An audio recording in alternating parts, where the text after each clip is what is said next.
tokrat v občinskem informatorju. Za začetek v Mariboru ena ambulanta za neopredeljene paciente. Problematika kuhanja na osnovni šoli Kamnica. V Rušah bo ponovno največje mednarodno strelsko tekmovanje v Sloveniji. Izvedeli smo, kaj ljudje mislijo o novoletnih zaobljubah. V Lenartu v gradnji enote socialno-varstvenega zavoda Hrastovec. Na Muti nova županja z idejami in vizijami za občino. Lepo pozdravljeni. V zdravstvenem domu Maribor se na odprtje ambulant za neopredeljene še pripravljajo. Vsekakor pa je gotovo to, da bo za začetek zaživela le ena. Zakaj, kdaj in kje, pa izveste v prispevku.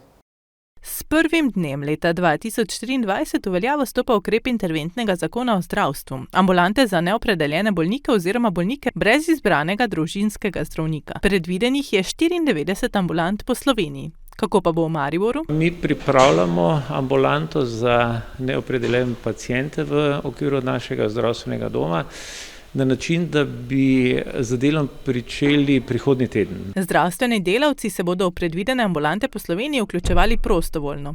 Direktor Mariborskega zdravstvenega doma pravi, da so preverili pripravljenost za tovrstno delo pri zaposlenih. Seveda, zato je bilo prvo potrebno soglasje in pa pripravljenost zdravnikov in pa medicinskih sester, ki delajo v družinski medicini, in včeraj so tako zdravniki kot medicinske sestre izrazili to pripravljenost za delo v okviru teh ambulant. In kakšen je časovni okvir, kdaj konkretno bo prva ambulanta v Mariboru odprla vrata? Mi smo lokacijsko prvo ambulanto že pripravili in zdaj v bistvu čakamo še na podrobnejše usmeritve glede dela te ambulante, in vkolikor bojo te usmeritve nared do prihodnjega konca tedna, bomo mi z delom te ambulante tudi pričeli. Več tisoč ljudi bi naj bilo v Mariboru brez izbranega zdravnika, a direktor ocenjuje, da je v resnici ta številka nižja. Torej, ne, v Mariboru je ta izziv nekoliko bolj specifičen, namreč govorimo o približno 6.000 ljudeh, ki nimajo izbranega osebnega zdravnika, s tem, da se moramo zavedati, da več kot 12.000 ljudi iz Maribora vsak dan odhaja delati v Avstrijo in mnogo kateri od teh imajo tudi izbranega osebnega zdravnika v Avstriji, za kar pa mi podatka nimamo. Zato so se odločili, da najprej začno le z eno ambulanto za neopredeljene. In da pridobimo izkušnje, koliko ljudi dejansko potrebuje takšno uslugo, in seveda na osnovi teh izkušenj se bomo potem odločili tudi v prihodnje. Ukrep je sicer začasne narave in je namenjen večji dostopnosti do zdravstvene oskrbe na primarni ravni za osebe, ki so v danem trenutku brez izbranega osebnega zdravnika, pa so pred dnevi pojasnili na ministrstvu. V zadnjih letih so se kapacitete v osnovni šoli Kamnica precej povečale in kuhinja zdaj nima dovolj posode, da bi lahko učencem zagotovila vse, kar si želijo. Na mariborski občini doslej denarja za nabavo niso našli. Na osnovni šoli v Kamnici se že dlje časa srečujejo s problematiko priprave jedi. Govorimo o kuhanju juhe, pa tudi pripravi zadostnih količin krompirja, testenin, čuftov. Govorimo o pomanjkanju prekusnih ponev. To so ponve, ki služijo za pripravo juh, omak in podobnega. Mi imamo sicer dve posodi, posod je več, posodi pa sta premajhni, govorimo o enem prekusnem kotlu, 80-litrskem, in prekusni ponvi, tudi 80-litrski, ki bi jih bilo potrebno zamenjati za večje, za 150-litrske. Tako bi bile kapacitete dvakrat večje. Šola sicer že od nekdaj kuha tudi za osnovno šolo Janka Padežnika. Kuhamo pa dnevno trenutno 900 kosil za našo šolo in za osnovno šolo Janka Padežnika. Kuhinja je bila sicer obnovljena pred nekaj leti. Torej v letih 2013 in 2014, takrat so jo tudi razširili kuhinjski del, na ta račun se je sicer nekoliko zmanjšala jedilnica, smo pa pridobili novo jedilnico v eni od učilnic razredne stopnje, tako da imamo tega prostora dovolj. Takrat je bila zamenjena kompletna inštalacija, pridobivali so se nove posode, ampak kot pravim, kot sem povedal že prej, govorimo o letu 2014, takrat smo imeli za pripravo 620 kosil. Želijo si, da bi svojim učencem večkrat ponudili juho, sedaj je na jedilniku približno 2-krat tedensko. Učenci ne ostajajo neprestano brez juhe, torej juha se pripravlja, vendar se tu pojavlja potem problem priprave ostale hrane, ker če je juha, potem zmanjka prostora, da se naprimer skuha kakšna omaka ali kaj podobnega, tako da je potrebno res nekako izbirati hrano, kar ni najbolj primerno, ampak ni povsem uravnotežen jedilnik, ki bi ga bilo potrebno za določen dan mogoče pripraviti. Pobudo na mariborsko občino so dali lani poleti. Do danes posod še niso prejeli. Z občino sicer redno komunicirajo. Zmanjkalo sredstev na postavki za vzgojo in izobraževanje. Nam v preteklem letu niso mogli tega financirati. Verjamem, da bo to šlo zdaj čim prej skozi v novem tekočem letu. Obrnili smo se tudi na mariborsko občino, kjer so nam dejali, da bodo v nakup opreme šli takoj po sprejetju proračuna za leto 2023. Od 11. do 15. januarja 2023 bo v Rušah potekal drugi Grand Prix 10 metrov ruše, mednarodno strelsko tekmovanje na najvišji ravni v streljanju z zračno puško in pištolo. Gre za prvo strelsko tekmovanje Svetovne strelske zveze v letu 2023, katerega se bodo udeležili najboljši strelci iz 30 držav sveta. Že 29. zaporedno tekmovanje tradicionalnih mednarodnih strelskih tekmovanj v Rušah je največja strelska prireditev v Sloveniji in ena izmed največjih strelskih prireditev v Evropi. Prireditveni prostor v kvalifikacijskih delu tekmovanj bo v športni dvorani v Ruše, kjer bomo postavili 47 strelnih mest z elektronskimi napravami SIOS-a in potem v športni dvorani v osnovni šoli Ruše bodo izvedena vsa finalna tekmovanja, ki bodo tudi preko streama Svetovne strelske zveze prenašana v vse države sveta. Letošnjo tekmovanje bo v finalnem delu potekalo 3 dni, petek, sobota in nedelja. Potekalo bo v konkurenci zračna puška, zračna pištola, v posamezni konkurenci, v konkurenci mešanih ekip in v ekipnem tekmovanju. Lani je sodelovalo 21 držav, letos pa kar 31 športnikov bo čez 200. Menimo, da je to priznanje, ta udeležba je priznanje strelcev iz celega sveta, da pridejo v Ruše in bodo te oddaljene reprezentance tudi kombinirali nadaljevanje z tekmovanjem v Osiku in nato v Mihnu, tako da pravzaprav Strelska zveza Slovenije z tem tekmovanjem pravzaprav vstopa v en krog 3 velikih vrhunskih tekmovanj, kajti naše tekmovanje je uvrščeno tudi kot kvalifikacijsko tekmovanje za Evropske igre in tudi se točkuje v okvir rang lestvice za uvrstitev strelk in strelcev na rang lestvico, kajti na koncu vsake sezone je tako imenovano vrhunsko tekmovanje President Trophy, na katerega so povabljeni 12 najboljših tekmovalcev vsake discipline in danes lahko z veseljem seveda povemo, da je na tem tekmovanju, ki je potekalo v konec novembra, začetku decembra v Kairu v Egiptu, sodelovala tudi naša zdaj že kar nekaj let najboljša športnica strelka Slovenije in z, bom rekel, vrhunskimi rezultati v mednarodni konkurenci, Živa Dvoržak. Naša najboljša strelka je izpostavila, da je ruško tekmovanje najljubše. Ravno zato, ker je domače in ker je hkrati na tako visokem nivoju, da prinese že res tisti pravi pridih večjih tekmovanj. Tako da se vsako leto veselim tega nastopa. Tokrat bom nastopila v disciplini, lahko se temu reče, mešanih parov z Luko Lukićem na posamezni tekmi in tudi na ekipni. Tako da bo glede na prejšnja leta še ena tekma več in še ena možnost več za dober nastop.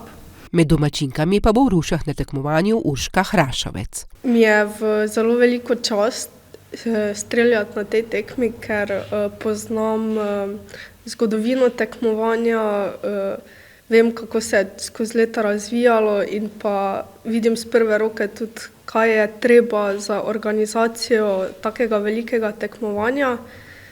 Glede ciljev pa je tako, da vem, da ostali pričakujejo dosti od mene, sama pa rada ostajam na realnih tleh. Kot ste slišali, je konkurenca zelo velika, dosti držav je, tudi z te svetovne lestvice pride dosti dobrih strelcev in zdaj pričakujem od sebe dosti, si pa seveda želim dobrih rezultatov in vsekakor bom naredila vse, da jih bom dosegla. Slovenska reprezentanca bo ena od številčnejših na tekmovanju v Rušah. V številčni zasedbi 16 bo nastopilo, tako kot kaže tudi papirji, najmočnejša konkurenca je tudi v slovenski reprezentanci konkurenca v ženski puški, ker bomo nastopili tudi s polnim številom strelk, se pravi s 5. In tudi najtežje se bo izboriti finale v tej ženski disciplini, s tem, da vsi gremo na tekmo s pozitivnimi mislimi in z upanjem in željo, da bomo čim višje. Sezona bo sama zelo dolga, začeli bomo s tem največjim tekmovanjem v januarju doma, kar smo vsi veseli tudi, da se to nadaljuje, ta tradicija, s tem, da ima zdaj še večjo težo to tekmovanje, ker se pač borimo tudi za točke na svetovni lestvici. Hkrati pa velja tudi kot pomembno za evropsko lestvico, prinaša tudi točke za evropske igre. Sedaj pa k novoletnim zaobljubam. Nekaj sprehajalcev po Mariboru smo vprašali, kaj menijo o slednjih. In tudi, ali so sami sebi ali drugim o tokratnem pristopu iz starega v novo leto tudi same kaj obljubili. Poglejte, kaj so nam povedali in mogoče tudi obljubili. Odpravili smo se po mariborskih ulicah in ljudi vprašali, kakšne novoletne zaobljube so tokrat sklenili. Sem rekla, da malo manj kadila, pa ne morem. Je, gledajte, da sem se ga ja. To je ena tistih obljub, ko si jo res dajemo, ne? Ja. To je vse, kar sem si zaobljubila, pa zdravje si mislim, pa druga pa nič ne rabimo. Pa da bi mir bil. Neke stvari bom popravila. Nekaj pa zanemarila. Na vsak način. Pa povejte mi, lahko zaupate, kaj ste si recimo rekli? Ja, več v naravo. Več za kulturo, moram se spraviti v kakšni dobri knjigi, stran od televizije, ne čisto, ker sem tudi jaz tistih naslonjačo pa gledam, To je to. Pa si mislite takole, novo leto je taki čas, pa mogoče še kakšen drugi datum, kako dolgo se pa kaj držimo tega? Ja, to je pa tudi tako, zanimivo vprašanje, ker se vedno odločamo po počutju pa po priložnostih, Tako je to, Včasih pozabimo, kaj smo si zaobljubili, Ali pa si preveč, Pa ja, recimo, eno. Katero? Pač moj cilj v tem letu je, da bom v bistvu pač bolj, kako naj temu rečem, se posvetil sebi, da se bom bolj potrudil z treningi, več začel trenirati in razčistil par stvari, ki še jih moram. Biti najboljša verzija sebe, da 110% od sebe. Vsak dan biti boljši in to je to. To je torej tista osebnostna rast. Ja, tako je. Bili so tudi taki, ki menijo, da se jim ni treba zaobljubiti. V mojem življenju se nisem odločil nič spremeniti, upam pa, da bom dobil enosobno garsonjero, enosobno stanovanje, da bom lahko normalno živel, drugače pa lepo živim, bogato živim, svobodno živim. Večina vprašanih pa v novoletnih zaobljubah pravi tako. Ne, nič. Ne. Ne verjamete v te novoletne zaobljube? Ne verjamem. Ne držim se jih. Ne. Jaz si skozi zadavam svoje. Zdaj to naredim, pol to, tako da postopoma. Pa kakšne pa si recimo, kaj si pa rečete? Zdaj pa ne boš tega, zdaj ne boš sladkega jedla, zdaj boš telovadila, pa tako. Ne, nobene stvari, da bo let, kakor je bo. Se pravi, verjamete v take zaobljube ali samo zdaj niste imeli vi neke prilike? Glejte, noben let nič ne obljubim. Samo, da bi bili vsi zdrav, da bi šli tako naprej. Nič drugega. V bistvu ne, ker običajno se takih zaobljub največ, kako že rečejo, zarečenega kruha se največ poje, ne izpolniš. To ni, mislim, da to ni. Jaz ne verjamem v to. Jaz si ne delam novoletnih obljub, čisto spontano, kakor pride. Vsak dan je nov izziv, tako da. Se pravi, novo leto ni neki taki datum, da bi rekel, zdaj pa v naslednjem letu bom pa ne vem česa nekaj več. Ne, to za mene ni. Nimam občutka, da bi si morala kakšne obljube dajati, nikoli jih nisem delala, nisem nehala nekaj, ker takih stvari v glavnem ne delam, ne. Želim vsem dobro. Jaz novoletnih zaobljub nimam, jaz si samo želim zdravja, zato bom naredil vse, drugače pa, da bi nekaj rekel, da bom manj kaj delal ali da bom začel hujšati, ne. Vedo pa, kakšne zaobljube si dajejo drugi, na primer o kajenju, varčevanju, zapravljanju. Se pa ne moreš več zapravljati, če ni denarja, penzija pa mala. Kaj boš? Penzija taka mala, jaz sem tako razočarana, da vam ne morem povedati. Vidite, da se ne da potem varčevati? Ne, ni šans, ne moreš. Pa ne bom kadil, pa ne bom pil, pa eno pa drugo in tako je to. Zagotovo nekateri si dajo obljube in jih zelo kmalu tudi opustijo, žal je tako.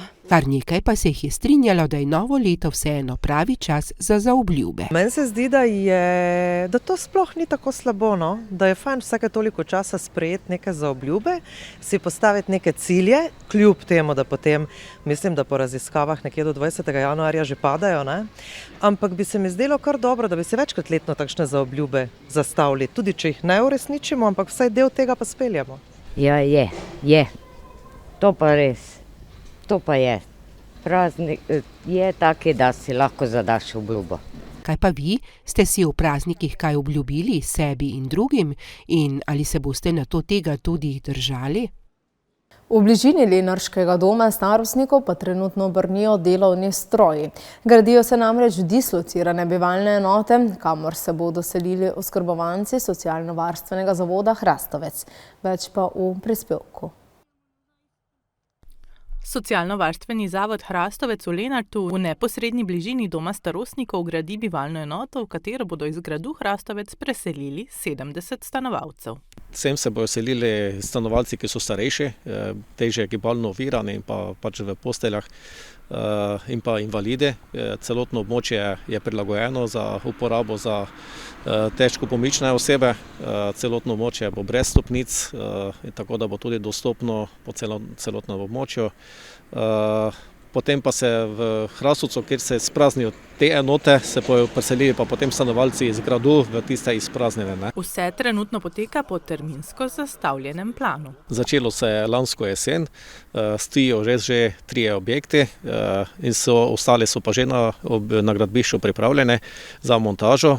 Časovnica pa je do konec novembra letošnjega leta mora biti objekti zgrajeni, tako da planiram potem konec leta še opremljene in pa vselitev naslednjo leto.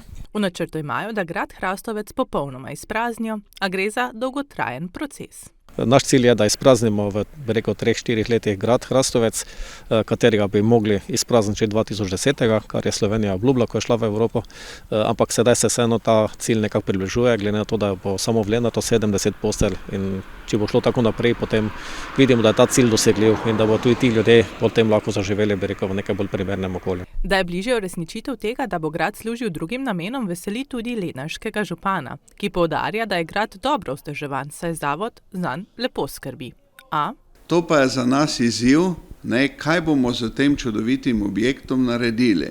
Mislim, da je tu kar ena lepa zgodba se lahko naredi v turističnem smislu in tukaj bomo morali z državo najti en tak primeren dogovor in torej pripraviti ene rešitve, ker če tega ne bo, potem bo ta grad ostal prazen in bo propadel. Zavod je sicer šel projekt dislociranih enot v Lenartu s sofinanciranjem države. Celotna investicija je vredna 5 milijonov, 4 milijone da država iz proračuna, milijon pa zagotovi zavod sam. Grad Hrastovec ima dolgo zgodovino, je pa sicer nekaj let semeval. Vse do leta 1948, ko je bila na lokaciji ustanovljena psihiatrična bolnišnica, današnji socialno-varstveni zavod Hrastovec. Le malo je minilo od lanskih lokalnih volitev, a županja na Muti je že v polnem pogonu z deli in projekti. Kmalu bodo na seji obravnavali tudi proračun. Podrobnosti pa v prispevku.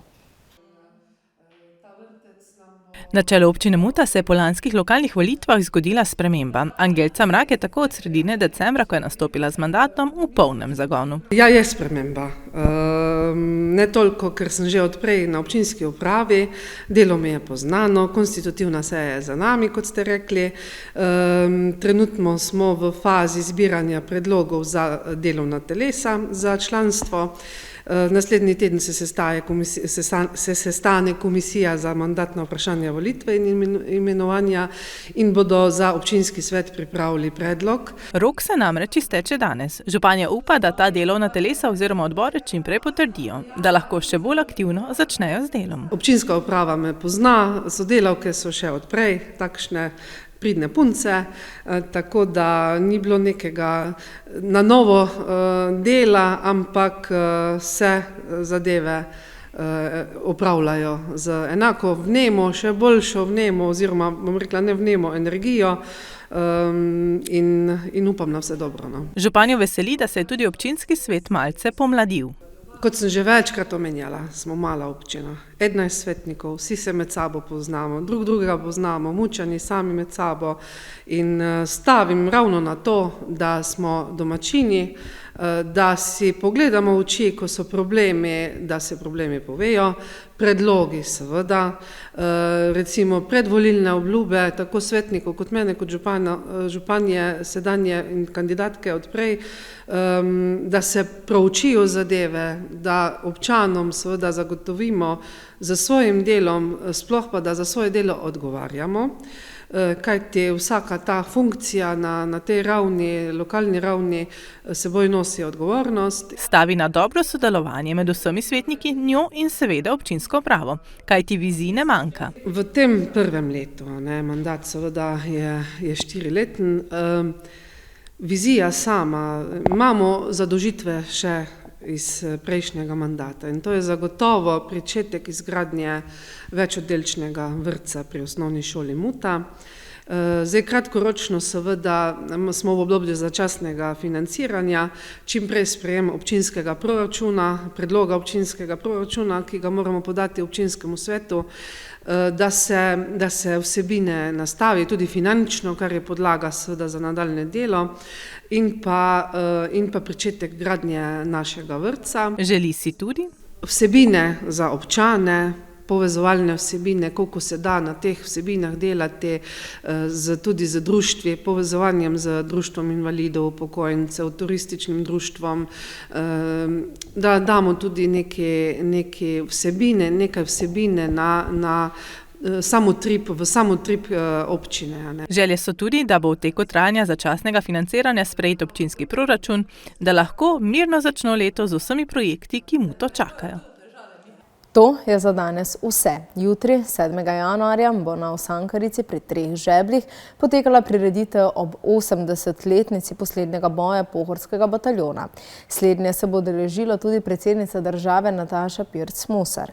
Sicer pa nas spremljate tudi na portalih lokalec.si in mbreport.si. Želim vam lep konec tedna in nasvidenje.